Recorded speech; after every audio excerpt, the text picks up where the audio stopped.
وہ یقیناً street of Hormuz کے اوپر باقی ممالک سے زیادہ ہے، کیونکہ پراکسیمٹی کی وجہ سے، قریب ہونے کی وجہ سے توانائی کا ایک بڑا حصہ ہم ان ممالک سے لے کے آتے تھے، جس میں سعودی عربیہ، یو اے ای، کویت، قطر، یہ سارے ملک تھے. اور جب ہرمز کی بلاکیج آئی ہے تو پاکستان کے اوپر serious challenges of energy security تھے، کیونکہ 90% تقریباً ڈیمانڈ جو ہے آپ اپنی امپورٹ کرتے ہیں توانائی کی. تو وزیر اعظم صاحب نے اور فیلڈ مارشل صاحب نے میرے خیال سے بڑے پرو ایکٹیو انداز کے اندر اس معاملے کو فورسی کرتے ہوئے کچھ فیصلے کیے، جن کی وجہ سے ہم اپنی سپلائی چینز کو قائم رکھ سکیں. اس چیز کے باوجود کہ ہمارے پاس نہ تو ہندوستان جیسے ذخائر موجود ہیں، نہ ہمارے پاس ہندوستان جیسے اسٹریٹجک ریزروز ہیں، ہمارے پاس موسٹلی کمرشل ریزروز ہیں جو آئل مارکیٹنگ کمپنیز کے ہوتے ہیں، اور ہم ان کو اپنی گورننس اور لائسنسنگ ریکوائرمنٹس کے مطابق ان کو الائن کرتے ہیں اور اپنے ملک کی ضرورت میٹ کرتے ہیں، بیکاز آپ کو یہ اربوں ڈالر کی سرمایہ کاری اس سارے نظام کے اندر چاہیے ہوتی ہے. تو اس کو دیکھتے ہوئے ہم نے ڈپلومیٹک سطح کے اوپر، اور اس میں میرے خیال سے ڈی پی ایم صاحب کا جو کردار ہے، not only in defusing this tension but arranging alternate routes. دیکھیں سب سے پہلے سعودی عربیہ نے کس ملک کا ہاتھ تھاما؟ جو یانبو پورٹ تھا، جس کے تھرو 4 ملین بیرلز یا 5 ملین بیرلز وہ اپنی ایسٹ کوسٹ سے ویسٹ کوسٹ پہ لے کے جاتے ہیں اور ریڈ سی کے ذریعے آپ کو سپلائی دیتے ہیں. سب سے پہلے پاکستان کو ہی آپ کے سعودی بھائیوں نے ہاتھ پکڑا اور سپورٹ کی نا جی، جس کو اوپنلی ہمیں اکنالج کرنا چاہیے. اس کے بعد یو اے ای کی گورنمنٹ نے، جو ان کا ایک پورٹ فجیرہ کا ہے جو آؤٹ سائڈ دی ہرمز ہے، وہاں سے سپلائی ایڈنوک نے بھی ہمیں یقینی بنائی. اور اس کے پیچھے دیکھیں یہ تو رزلٹ ہے نا، اس کے پیچھے جو ایفرٹ ہو رہی ہوتی ہے وہ نہ بتانے کا کوئی مقصد ہے، کیونکہ اگر میری ذمہ داری ہے تو ہمیں یہ کرنا ہے کہ لوگوں کو تکلیف نہ ہو. عمان کے ساتھ یہی کام کیا. پھر ہم نے اور سورسز سے سپلائی لانے کی کوشش کی. ہم نے مارکیٹ کے اندر جب ایسی ویریشن آ رہی تھی کہ ایک دن کے اندر $20 کی فلکچویشن آ رہی تھی، تو آپ امیجن کریں کہ اگر آپ اسی اس نظام پہ رہتے جس کے اندر 15 دن کے بعد قیمتوں نے تبدیل ہونا تھا، تو کیا آپ کے وہ جو پرائیویٹ سیکٹر کے امپورٹرز تھے جنہوں نے یہ مولیکیول منگوانا تھا، وہ کیا 3 گنا 2 گنا زیادہ قیمت کے اوپر کبھی پیچھے سے پرچیز کرتے اگر آپ ان کو یہ پیسہ نہ دیتے؟ تو ایک فوری طور پر ایک کرائسس سے پاکستان نے خود کو پرو ایکٹیولی اور I would like to also appreciate آپ جیسے بہت سے ایسے جرنلسٹ جنہوں نے اوپنلی ایکنالج بھی کیا جب لوگوں نے الزام لگایا کہ پتہ نہیں کس کو کتنے ارب دے دیے، کس کو کتنے آپ نے کا فائدہ پہنچا دیا. تو اسما میں نے اس وقت بھی آ کے کہا کہ اگر آپ کے یہ کمرشل ریزروز ہیں اور ہر کسی نے 20-25 دن کا تیل اپنے پاس رکھنا ہے اور ایک سائڈ سے وہ ڈسچارج ہو رہا ہے، اس کے اگینسٹ آپ کو 10 روپے مل رہا ہے اور اس کے پیچھے جو اس کا ریپلیسمنٹ ہے وہ 15 روپے کی آئے گی، تو آٹومیٹکلی اس کا نتیجہ کیا ہوگا؟ آپ کا ریزرو گرنا شروع ہو جائے گا. تو آپ ان کو انیبل کریں اور یہ انشور کریں کہ وہ سٹاک اپنا پورا مینٹین رکھیں. تو جو آپ نے ویکلی سائیکل کے اوپر ہمارے پاس جو تھے وہ 26 دن کے پہلے کہا جا رہا تھا کہ سٹاکس ہیں، 27 اب بھی اتنے ہی دن کے ہیں جی، ڈیزل کے اور پیٹرول کے آج بھی اتنے ہی ہیں، کوئی کمی نہیں، کیونکہ ریپلیسمنٹ کی ہے. بلکہ پرائم منسٹر صاحب نے ہر قسم کی ایجنسیز، دیکھیں بنیادی ذمہ داری اوگرا کی ہے، انہوں نے کہا کہ یہ اتنا بڑا کرائسس ہے کہ اس کے اوپر خدا نہ خواستہ اگر یہ کمپنیوں نے اپنی کوئی ہینکی پینکی کے چکر کے اندر کتابوں میں ریزرو رکھے اور موقع پہ موجود نہیں ہوئے اور پمپوں کے اوپر شارٹیجز ہو گئی، تو کیا وہ جو بنگلہ دیش میں آج فوج ڈپلائیڈ ہے، جو سری لنکا میں فوج ڈپلائیڈ ہے ڈیپوؤں کے اوپر پیٹرول پمپ پہ، یہاں پہ تو نہیں صورتحال ہو جائے گی؟ کیا لوگ ایک دوسرے کے دست و گریباں تو نہیں ہو جائیں گے وہ صورتحال؟ تو اس کے اوپر مختلف agencies, civil and military, field marshal صاحب سے ہم نے خود والنٹیئر کیا کہ جا کے ریزروز چیک کروائیں کہ یہ مینٹین کریں، اور اس کی وجہ سے آج بھی آپ کی سپلائی برقرار ہے اور کسی جگہ کے اوپر کوئی پرابلم نہیں آئی. تو آپ نے وہ نظام چینج کیا پہلے ہفتے کے اندر جو، اور ہم نے وہ کام بھی نہیں کیا اسما جو 22 کے اندر ایک حکومت نے کیا تھا کہ بغیر کسی انتظام کے آپ نے نوٹ بانٹنے شروع کر دی اور سعودی عربیہ سے بھی سستا تیل بیچنا شروع کر دیا.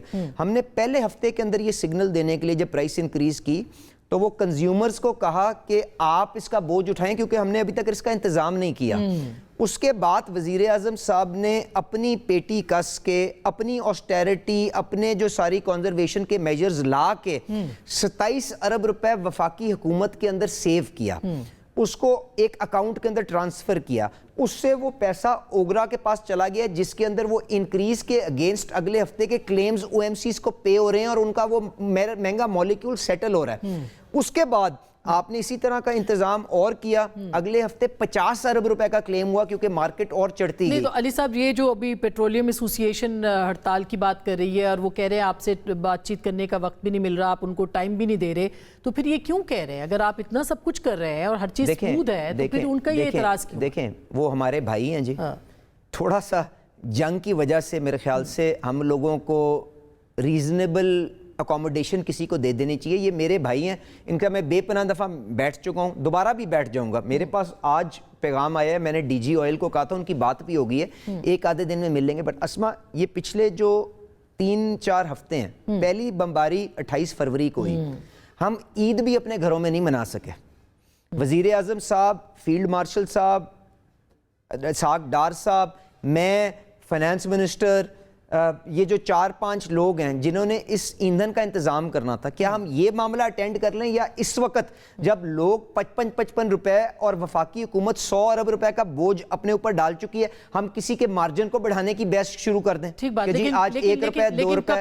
کب تک آپ یہ اپنے پاس سے دیں گے, سبسڈی دیں گے جو اس وقت ریٹس چل رہے ہیں؟ اور ابھی آپ دیکھیں مارکیٹ کی جو صورتحال ہے, اس کی بات کو تو ان کے ساتھ بیٹھ جائیں گے, پر یہ مناسب نہیں ہے. اس وقت لوگ تکلیف کے اندر ہیں, خطہ جل رہا ہے, ہمیں اس جنگ کے ماحول سے باہر نکلنا ہے, اور ان کے جو جینوئن کنسرنز ہیں, ان کے مارجن کے انکریز کے ہر چیز, وہ میں ہی ڈیجیٹائزیشن کی کمیٹی کو لے کے چل رہا ہوں نا, کیبنٹ نے اس کا اپروول دیا ہوا ہے, اس کے اوپر ایک بندش لگائی ہے کہ ڈیجیٹائزیشن کے ذریعے یہ مالیکیول کی چوری ریکنسائل کر کے دیں تاکہ حکومت کو نقصان نہ ہو, ان کا مارجن ان کو ملے گا. اس کا ہم نے سارا میکنزم ترتیب دے دیا ہوا ہے, اس کی رپورٹ بھی بن گئی ہے ایف بی آر اور ہماری طرف سائن ہو کے. But this is not the time, let this thing settle. جب لوگوں کے اوپر پہلے ہی تکلیف ہے تو اب میں ان کو کہوں کہ 5 روپے یا 2 روپے یا 1 روپے میں نے مارجن کا بھی لوڈ کرنا ہے, مناسب نہیں ہے. اچھا, اگر یہ اس قسم کی کوئی سیاست اور مجبوری کا فائدہ, ان کی جو ڈیمانڈز ہیں ان میں یہ ہے کہ مارجن میں اضافہ کریں آپ. جی دیکھیں ریزنیبل ڈیمانڈز, اب خرچہ بڑھ گیا, چیزیں مہنگی ہو گئی, وی ول ڈو. بٹ اس وقت لوگوں کے لیے آسانی فراہم کرنا, دستیابی کو یقینی بنانا is the challenge. And no one should think آپ کی کیا کہ جی پلاننگ نو ہے؟ ون شوڈ تھنک کہ جی اس وقت حکومت یہ اس کام میں پھنسی ہے تو آپ بلیک میل کر لیں, یہ مناسب نہیں ہے. I will talk to them, I will meet with them, ہماری ٹیم مل رہی ہے, ریزالو کر لیں گے. بٹ اس وقت بڑے ایشوز ہیں جو ہمیں ملک کے لیے, جن کے تحفظ دینا ہے, لوگوں کو دستیابی. اگر یہ جنگ اگلے 2-3 ہفتے 4 ہفتے اور جاری رہتی ہے تو آپ کے پاس اس کے کیا متبادل ذرائع ہیں؟ یہ اسما you've hit the nail on the head. جو بنیادی چیلنج جس کی وجہ سے یہ یوکرین جنگ یا باقی آئل شاک سے مختلف ہے, وہ یہ ہے کہ آپ کو اس کا یہ نہیں پتا کہ اس کا دورانیہ کتنا ایکسٹینڈ ہونا ہے. تو آپ کو اپنے آپ کو تیار ایک ٹیسٹ میچ کے لیے کرنا ہے, اور اس کے مطابق انتظامات آپ کو اپنے پورے کرنے ہیں. اب اس کے اندر دیکھیں ہم نے کیا کیا ہے, ہم نے بنیادی چیز یہ کی ہے کہ جی سپلائی چین کو انٹیکٹ رکھا ہے, کنزیومر کو پرائس سگنلنگ کے ذریعے بتایا کہ مہنگی چیز ہے, احتیاط کرو. وزیر اعظم صاحب نے پہلے ہفتے اس کے بعد آ کے کہا کہ میں 23 ارب اپنی کفایت شعری کے ذریعے میں میٹ کر رہا ہوں, پر آپ سے میرا ایک تقاضا ہے کہ ذمہ داری کے ساتھ اپنا استعمال کریں, یہ ترک کریں جو ضیاع آف ایندھن ہے جو آج ایسی قیمت پہ پہنچ گیا ہے, دبئی کروڈ جو شاید ریسنٹ ہسٹری میں تو نہیں پہنچا. تو یہ اپیل کی. اگلے ہفتے انہوں نے پھر 50 ارب روپے کی سبسڈی دی. کہا میرا آپ سے صرف ایک ہی تقاضا ہے کہ ذمہ داری کے ساتھ اپنا کانڈکٹ آگے چلائیں. اور عید کی بھی خوشیاں تھیں, تو ہم اس کے اندر بھی اس کے اندر کوئی اس کو مدھم نہیں کرنا چاہتے تھے. تو اسی نظام کے مطابق پھر ہم نے صوبوں کے ساتھ انڈلج کیا, انگیج کیا. میں اور فائنانس منسٹر صاحب, انٹیریئر منسٹر صاحب, ہم جا کے زرداری صاحب کو عید کے دن جب ہمارے دوست مارجنوں کے لیے ملنا چاہتے ہیں, ہم نوڈیرو میں ان کو جا کے پوری بریفنگ دے رہے تھے. آپ لوگوں نے کور کی, ان کو آن بورڈ کیا کہ جی یہ معاملہ تو معلوم نہیں کہ کل اختتام ہوتا ہے, ہماری دوائیں کل اختتام ہو, پر اگر یہ 2 مہینے چلتا ہے تو کیا کرنا ہے. تو وفاقی حکومت نے آج تک اور تو خود کیا, تو کیا آپ اپنا اس کے اندر حصہ ڈالیں گے تاکہ ہم لوگوں کے ساتھ یہ برڈن شیئرنگ کر سکیں. ہر کسی نے فورتھ کمنگ اس کے اوپر تھے, ان کے کچھ سوالات تھے جو آج بھی بلاول صاحب نے جس کے اوپر بات کی, ان کو ہم ایڈریس کر کے we have to take this system forward, because اگر آپ نے اس کے اندر لچک نہ دکھائی, ٹھیک, اور جو پی ایس ڈی پی میں آپ لچک دکھائیں یا کہیں اور دکھائیں, اپنے خرچوں میں دکھائیں, اگر لچک نہ دکھائی تو یہ اتنا بڑا شوق ہے کہ پتہ نہیں اس کا کیا کیا نقصان ہو جائے گا. تو we have to work together. یہ بتائیے کہ ابھی بہت زیادہ خبر چل رہی ہے کہ پیٹرول کی قیمتیں اور بڑھ سکتی ہیں, 500 روپے تک بھی جا سکتی ہیں. ظاہر ہے کہ یہ ساری مارکیٹ ریومرز کے اوپر چل رہی ہے, تو اور صورتحال بھی جو ہے وہ کوئی اس کے اندر تو کوئی پائیداری نظر نہیں آ رہی. تو آپ کا کیا لگتا ہے کہ واقعی 500 تک جا سکتی ہے؟ اسما, اب تیل کی قیمت جو ہے نا, اس کے 3-4 بنیادی جز ہیں جس کے اوپر آپ اپنے کمپیوٹر پہ بیٹھ کے نکال سکتی ہیں. اور آپ, ہنسی کی بات ہے کہ ایک پیٹرولیم وزیر پاکستان کا, اس کا پیٹرولیم کی قیمت کے اوپر زیادہ کوئی کنٹرول نہیں ہے کیونکہ یہ سارا امپورٹ ہوتا ہے. جی بالکل. تو آپ کا پلیٹس کے اندر کیا موومنٹ آ رہی ہے وہ آپ کمپیوٹر پہ نکال سکتی ہیں. آپ کے پاس پلیٹس کا پریمیم کیا چل رہا ہے وہ آپ کمپیوٹر پہ نکال سکتی ہیں. پی ایس او روز اپنے ٹینڈر کے اندر پبلش کرتا ہے. اس کے بعد اسٹیٹ بینک کس ریٹ پہ آپ کو ڈالر دیتا ہے یہ بھی آپ جانتی ہیں. آئی ایم ایف یا حکومت نے کتنی ٹیکسیشن کی ہوئی ہے, فائنانس ڈویژن نے, یہ چوتھا اس کا جز ہے. اس کے اندر جو تبدیلی آئی ہے, قیمتیں اس سے زیادہ ہیں, یقیناً زیادہ ہیں, پر لوگوں نے ایک اس کا جھٹکا برداشت کیا ہے. پہلے ہفتے کا 2 ہفتے وفاقی حکومت نے برداشت کیا. اب ہم صوبوں کے ساتھ مل کے وسائل تلاش کر رہے ہیں کہ ہم کتنا اس کو کوشن کریں گے. اور میں آپ کو یہ تسلی دوں, نہ دستیابی میں کوئی بڑا فرق پڑ رہا ہے, اچھا, نہ کوئی بڑا چیلنج ہے, نہ قیمتوں کے اندر امیڈیٹ فیوچر کے اندر کوئی تبدیلی بڑی آ رہی ہے. اور جو لوگ یہ جو لوگوں کی تکلیف کے اوپر ذخیرہ اندوزی کرنا چاہتے ہیں ان کو منہ کی کھانی پڑے گی کیونکہ حکومت نے اپنا انتظام کیا ہوا ہے. تو اپنے پیسے پھنسائی رکھیں, قیمت کہیں نہیں جا رہی. اور جب ہم یہ کنسنسس کے ساتھ جب یہ بات طے کر لیں گے کہ ہم نے کتنی کنزیومر کے اوپر ٹرانسمیشن کرنی ہے, مارکیٹ کہاں پہ سیٹل کر رہی ہے, اس کے بعد ٹھیک ہے وفاقی حکومت کے پاس کیا اضافی وسائل ہیں, صوبائی حکومت کیا کرے گی, ہم نے ڈیمانڈ کو کم کرنے کے لیے کنزرویشن کیا کرنا ہے, اس کے بعد ایک فیزڈ انداز کے اندر دیکھ کے بات کریں گے. اور وزیر اعظم صاحب کا صرف اور صرف میرے سے ایک تقاضا ہے, دستیابی اور ایک عام آدمی کی تکلیف, اور دستیابی کے لیے سعودی عرب آپ کو انشور کر رہا ہے کہ ہم دیں گے. ایران نے بھی جو ہمارے ساتھ سارے دوست ممالک ہمارے ساتھ کھڑے ہیں. پر جو فرق قسم کی آپ خبریں سنتی ہیں نا کہ جی یہ ہونے لگا وہ ہونے لگا, وہ اس لیے ہیں کہ اسما کہ یہاں پہ تو آپ کل کا نہیں بتا سکتی ہیں. اگر جہاں سے متبادل آ رہا ہے اگر وہاں سے بھی ڈسرپٹ ہوتا ہے تو میں کیا کروں گا؟ تو اس کے لیے کیا مجھے ریشن کرنا ہے کہ نہیں کرنا, کیا مجھے موٹر سائیکل والے کو پروٹیکٹ کرنا ہے کہ گاڑی والا جس کے پاس آپ جیسی لینڈ کروزر ہے وہ 80 لیٹر ڈلواتا ہے, کیا اس کو زیادہ سبسڈی دینی ہے کہ موٹر سائیکل والے کو دے کے قوم کے آپ نے وسائل. تو this conversation has to happen. So ہم یہ اس کے اوپر تیاری رکھ رہے ہیں, بٹ کوئی جلد بازی کے اندر نی جرک ری ایکشن نہیں ہوگا, طریقے کے ساتھ چلیں گے. اور اس چیز کا ضرور حکومت کو کریڈٹ اور وزیر اعظم کو اور فیلڈ مارشل کو دیں, مجھ ناچیز کو کوئی اس کی درکار نہیں. آپ کو پتہ ہے اگر پینک نہیں ہے اس وقت مارکیٹ میں, بنگلہ دیش کے اندر جہاں پہ یہ فیصلے بر وقت نہیں لیے گئے, فوج ڈپلوئڈ ہے. سری لنکا کے اندر آج کیا صورتحال ہے, انڈیا کے اندر ریسٹورنٹس اپنا گرم کھانا بند کر چکے ہیں, قطاریں لگ رہی ہیں. 50% آپ کی فلپین کے اندر ایمرجنسی ڈکلیئر ہو چکی ہے, لائنیں لگی ہوئی ہیں. تو حوصلہ رکھیں, حکومت پہ اعتماد کریں, انشاءاللہ تعالیٰ جو ریاست کے مفاد میں ہوگا. اللہ کرے. شہباز شریف صاحب نے ہمیشہ سیاست کو ترک کر کے ریاست کو آگے رکھا ہے, اس کے مطابق جتنی دیر آپ کا یہ بھائی بیٹھا انشاءاللہ کوشش کرے گا. انشاءاللہ. آخری سوال کوئکلی میں آپ سے پوچھ لوں کہ ایران کو بھی ریلیف دیا ہے کہ وہ 1 مہینے کے لیے اپنی تیل کی فروخت کر سکتے ہیں, پاکستان کیا ان کے ساتھ بھی کچھ انگیجمنٹ کر رہا ہے؟ اسما, وہ ریلیف ایران کو یقیناً دیا ہے اور وہ رشیا کو بھی دیا ہے. اینڈ وہ ریلیف نا ایک پرٹیکولر کائنڈ آف فیول کے لیے, یہ وہ آئل ہے جس کے اوپر اوفیک نے اپنی سینکشن ریلیکس کی ہیں جو آلریڈی سمندر کے اوپر ہے. تو یہ نہیں ہے کہ آپ ان سے نیا جا کے خرید سکتے ہیں, تو سمندر کے اوپر جو ڈسٹریسڈ کارگو ہے وہ لے سکتے ہیں. تو وہ اگر اوفیک کی اس کے اوپر کوئی سینکشن نہیں ہے تو ہر ملک کو ایکسپلور کرنا چاہیے, کیونکہ یہ جو آئل شاک آیا ہے اس کی قیمت کافی زیادہ ہے.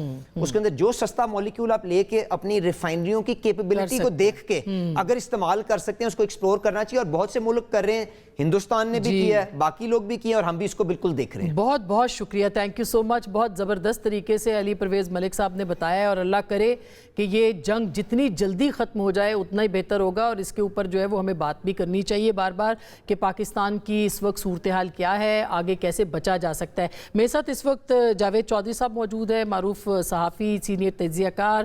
میرے ساتھ موجود ہے خالد چشتی صاحب جو کہ ایئر کموڈور ریٹائرڈ ہیں. بہت ویلکم شو کے اندر. سب سے پہلے خالد چشتی صاحب, آپ کے پاس میں آنا چاہتی ہوں کہ یہ جو اب ظاہر ہے کہ آپ نے دیکھا پاکستان کی حکومت اپنے کام کر رہی ہے, لیکن جو اسٹیٹ آف ہرمز ہے یہ تو اب ایک مین جسے کہنا چاہیے وہ صورتحال یہاں پہ اختیار کر گئی ہے. ابھی جواب نہیں آیا امریکہ کی جانب سے, لیکن ایران نے جواب دے دیے. تو اب آپ کو کیا لگتا ہے کہ وہ جو بحری بیڑے آ رہے ہیں وہ مزید وہ اٹیک کر سکتے ہیں ایران کے اوپر؟ دیکھیے, بنیادی طور پر میرا خیال یہ ہے کہ یہ جو بحری بیڑے آ رہے ہیں یہ تو 2.5-3 مہینے پہلے بھی آئے تھے اور لگاتار آئے تھے. بہت زیادہ ایریا انہوں نے اراؤنڈ ایران آلموسٹ آکوپائی کر لیا تھا, پوسچرنگ کر دی تھی. لیکن جب ہم نے جنگ انفولڈ ہوتے دیکھی تو رزلٹ کچھ اور تھے جو امریکہ کی توقع کے مطابق تو نہیں تھے. اس طرح کے جب بحری بیڑے لائے جاتے ہیں تو ظاہر ہے ایک تو پوسچرنگ ہوتا ہے, اور اب جو بات چیت چل رہی ہے, جو خبریں آ رہی ہیں, اب ظاہر ہے ڈینائی بھی ہو گئی ہیں, لیکن یہ جو چل رہی ہیں کہ بات چیت ہونے والی ہے اور جلد کوئی کنکلوژن کی طرف جائیں گے, جس میں پاکستان کی ہوسٹنگ کی بھی خبریں آئیں لیکن وہ ایران نے ڈینائی کر دیا.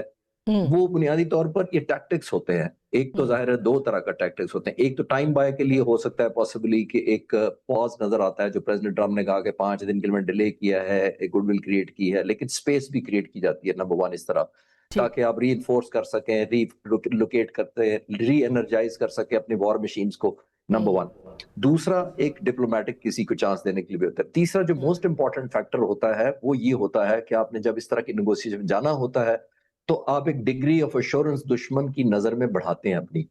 جو میں اکثر کہتا ہوں کہ جو پاور ٹو ہرٹ ہے وہی آپ کی پاور ٹو بارگین ہے. تو ضروری نہیں ہے کہ فزیکلی آپ نے پاور ٹو ہرٹ دکھائی ہے, آپ جب پوسچرنگ کرتے ہیں تو اپنی پاور ٹو ہرٹ کو ایگزیبٹ کرتے ہیں. آپ شو کرتے ہیں کہ میں اتنے بحری بیڑے لا رہا ہوں, اتنے ٹروپس لا رہا ہوں, اتنی سب مرینز ڈپلوائے کرنے والا ہوں. یہ بنیادی طور پر پاور ٹو ہرٹ کی ایک نمائش ہوتی ہے, جس سے آپ دوسرے فریق کو یہ پیغام دیتے ہیں کہ آپ کے لیے جنگ جاری رکھنا ایک بہت ہی مہنگا سودا ہوگا.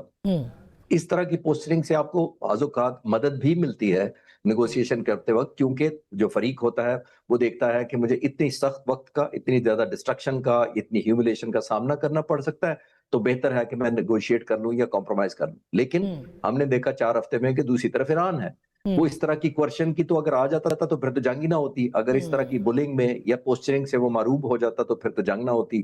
تو وہ نہیں ہوا. پھر جو ایک ایلیمنٹ ایڈ ہوا ہے جس پہ کم بات کی جا رہی ہے وہ یہ ہے کہ ایران کو ایک نیو فاؤنڈ ایڈوانٹیج نظر آئی ہے, اپنی نیو فاؤنڈ کیپیبلٹیز نظر آئی ہیں کہ میں جس کو دنیا کی قابلیت تھی صرف 4% تیل کو کنٹرول کرنے کی, میں اب 20% کنٹرول کر رہا ہوں. 4% تیل وہ صرف 80% چائنا کو دیتا تھا, 1.38 billion barrel per day. Iran کا 80% ایکسپورٹ تھا, چائنا کا صرف 13% ریکوائرمنٹ پوری کرتا تھا. لیکن ایران کا وہ آلموسٹ ساری ایکسپورٹ وہی تھی جو کہ 4% تھی دنیا کی. اب ہم نے دیکھا کہ ایران تو 20% کنٹرول کر رہا ہے, وہ جس شپ کو چاہتا ہے وہ جاتا ہے, جس کو نہیں چاہتا وہ نہیں جا رہا ہے. تو ایک قسم کا سی کنٹرول خاص طور پہ آبنائے ہارموز کے اندر تو ہم دیکھتے ہیں کہ ایران کا ہے. یہ نمبر 1.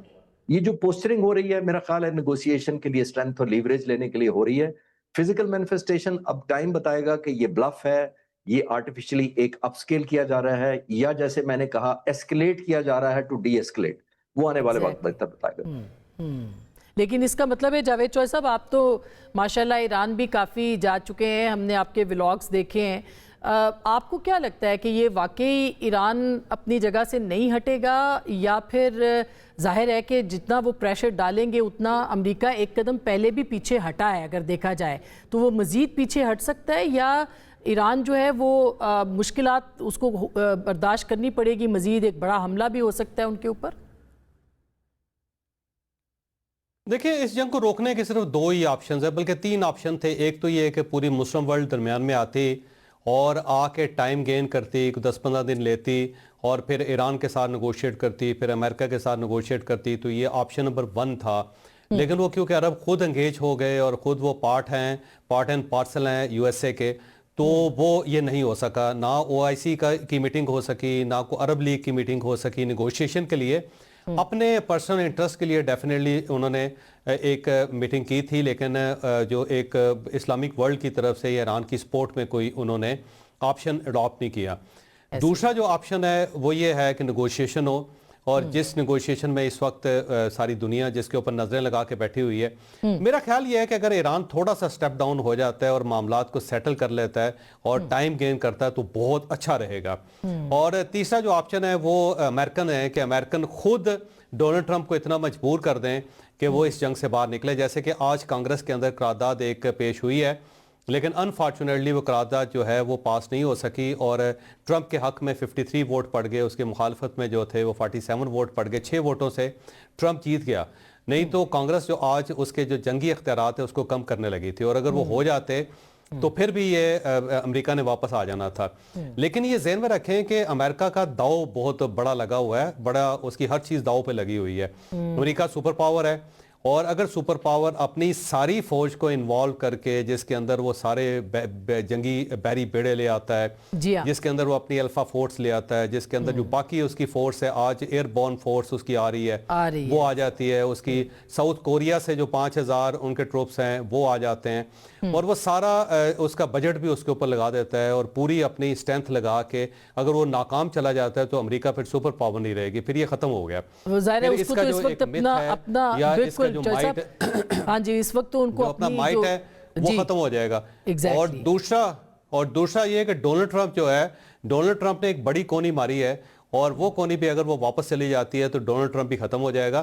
تو امریکہ میرا نہیں خیال کہ افورڈ کر سکتا ہے کہ وہ اس جنگ کو، اس بیٹل کو ہار جائے، اور ہارنے کے بعد وہ سپر پاور کا اس کا مت ختم ہو جائے، یا ڈونلڈ ٹرمپ اتنا ان پاپولر ہو جائے کہ اس کے بعد کوئی ڈیسیژن نہ لے سکے۔ بالکل، انہوں نے ہر صورت اس جنگ کو کسی منطقی نتیجے پہ پہنچانا ہے۔ ایک طرف اس کے لیے مجھے نہیں لگتا کہ وہ پیچھے ہٹے گا، کوئی خوفناک اٹیک بھی کر سکتا ہے جو زیادہ خطرناک ہو سکتا ہے۔ تو بہتر یہ ہے، ایران کے لیے بیسٹ یہ ہے کہ وہ ضد چھوڑے، اور جنگ وہ جیت چکا ہے، اور پوری دنیا کو پتا ہے کہ اس نے دانت کھٹے کر دیے اس کو، اور یہ جو مذاکرات کا آپشن ہے اس کو اسے اڈاپٹ کرنا چاہیے۔ اس کا تقاضا کرتی ہے، بڑا امپورٹنٹ ہے کہ جذباتیت میں مار پڑے گی۔ ایگزیکٹلی، یہ بڑا امپورٹنٹ پوائنٹ ہے کہ پاکستان جو ہے، چلیں ٹھیک ہے وہ کہہ رہے ڈائریکٹ ہم بات چیت نہیں کریں گے، لیکن پاکستان کا جو رول ہے وہ کتنا اہم ہو سکتا ہے، میں نے اس پہ بات کرنی ہے، مگر ایک چھوٹی سی بریک لیں گے، ہمارے ساتھ رہیے گا۔